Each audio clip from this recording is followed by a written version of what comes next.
Dr. Doc Bob Lee. Welcome back, everybody. Hey, our next guest is an author of the children's book, Mouse in the Cup. There's a mouse in the cup. What would you do? Well, she's here to speak about what inspired her latest work. So please welcome to the show, Angel Hall. Angel, welcome, welcome, welcome. Thank you so much for having me. I'm so honored and so blessed. Thank you so much for giving me this opportunity. Angel, you're welcome. What inspired you to become an author? Is this your first book? Yes, this is my first book. The crazy thing is January 2nd of 2020, I woke up like startled out of my sleep. And I woke up with all the answers. I had a dream, actually. Well, let me backtrack a little bit. I found a mouse in my cup in October 2015. And I took a picture of it and kept it and didn't know why. January 2nd, I woke up and dreamt about the characters, dreamt about the story. And I sat straight up and I said, oh, I got it, I got it, I got it, I got it. And I drew it out. And my roommates, that were there at the time, Rico and Love, that illustrated the book, shout out to them because they are completely amazing. They're down in Atlanta right now. They drew it out for me and digitized it for me. And, my mom and the publishing company and everything was just green light after green light after green light. It was just so wonderful. And I always knew, that I had a way with words. I always knew that I could touch people with what I say. Yeah. And I feel like with everything that's going on, the thing that is being neglected the most to me is our Black children. Yeah, exactly. My company is to create a sense of community, self-love, and to rebuild the Black family.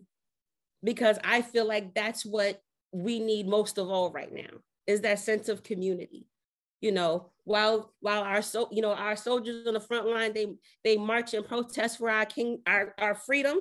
I stay and I teach the children who they are, that they should love themselves. And children run the household. And what better way to change the household than to change the mind of the children?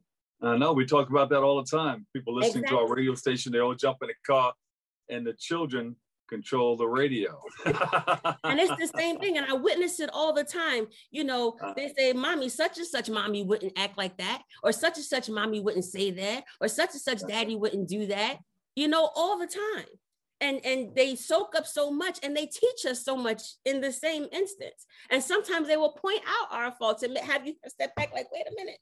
Now, if a child told me this, maybe I need to change something, So what was the conversation in the car ride? What do you mean? You had a conversation in the car ride, the moment that led you to writing the book. Well, I was asleep. I manifest in my sleep. I pick out my clothes. I plan my day. I write books in my sleep, literally.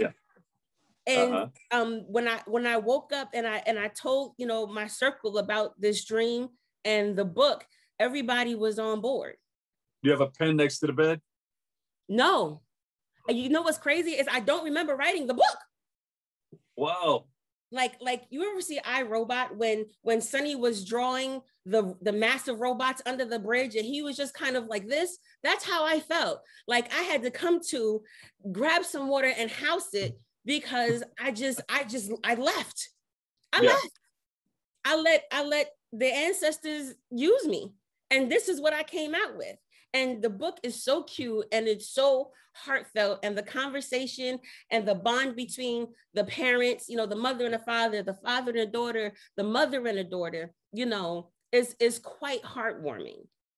It's a bedtime story, it's a reading story, and it's got a lot of great moments in it. Yeah. So how do you make the connection between the mouse in the cup, the mouse in my cup? Well, like I said, it was based on a true story.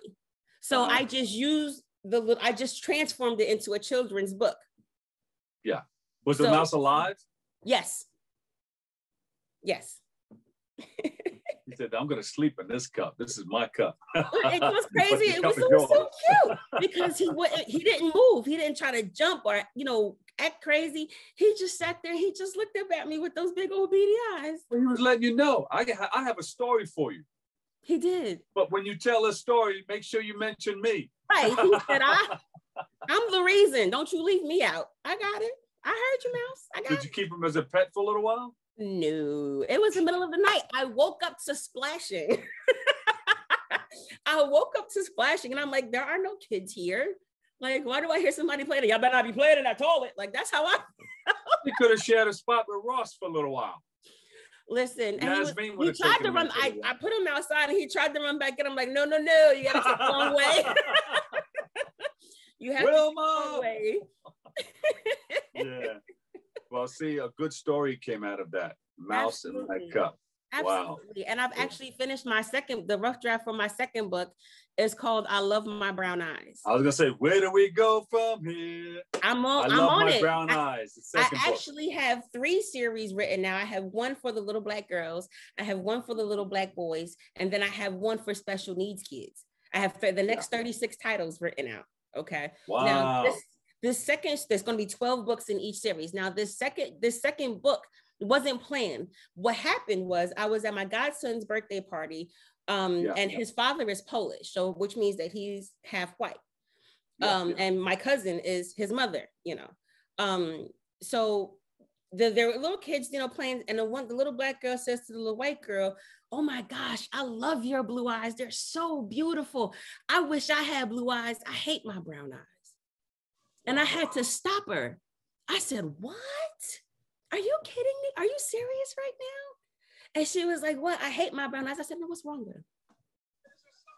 She never answered. That's like one of the hair stories, you know. Mm-hmm. I hate my hair. Mm-hmm.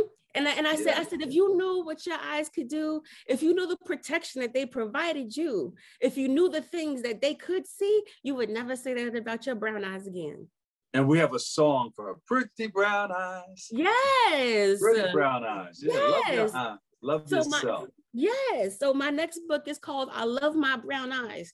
And, you know, I mentioned, you know, how they shine like jewels, and I love my cheeks and my brown ears and my hands and my legs and just every single part of my brown body.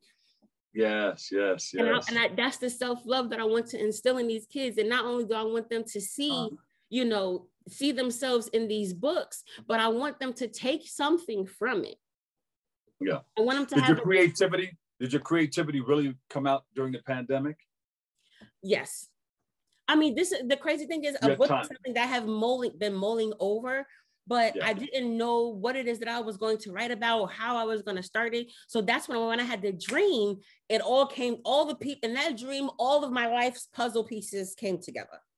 That's why I sat straight up and so startled, because I knew then and there what my purpose was, what I was going to do the rest of my life, what my foundation is for this empire that I'm building, the love, the joy, the knowledge, the wokeness that I'm about to create. You feel woke? You feel woke?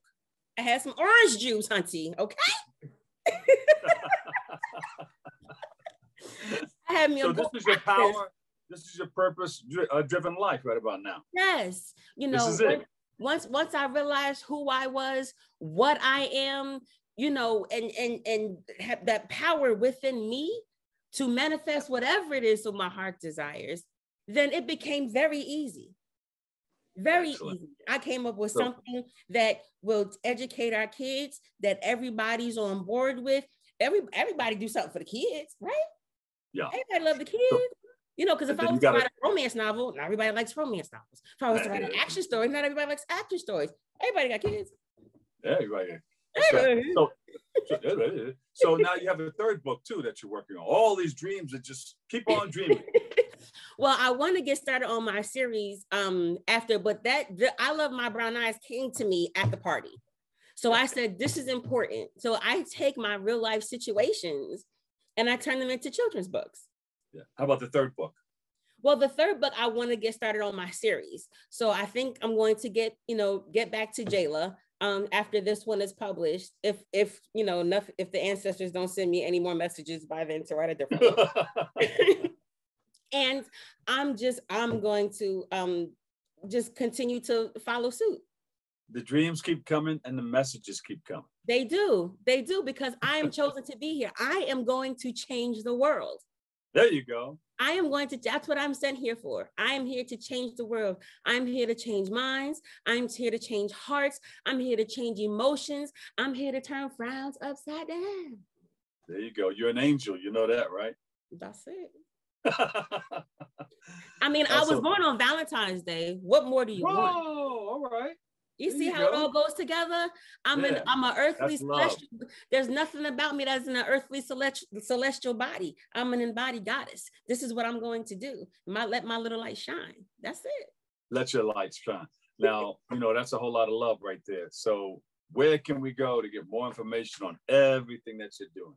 Well, we're global, first of all. The book's available on Amazon, and we have our own website, kedarsbookcase.com. Uh-huh. KEDARS bookcase.com. There you go. All right. Thank you so much. Angel Hall, Mouse in My Cup. She's the Amazonian author. Yeah. Brand new author. She has a lot more coming. Stay tuned. Sir. Yes. Ancestors are talking, dreams are flowing. Yes, that's it. That's it. All right. Thank you so much, Angel. Thank you so much for having me. I appreciate love, light, and blessings to everyone. And please don't hesitate to reach out to me if you have any questions or, if you're having any issues with ordering, please don't hesitate to reach out to me. I'm more than happy to help anyone. God bless you, Angel. Same to you, my love. Thank you. All right. Angel Hall, brand new author. We'll take a break. I've got more coming up next. We're open.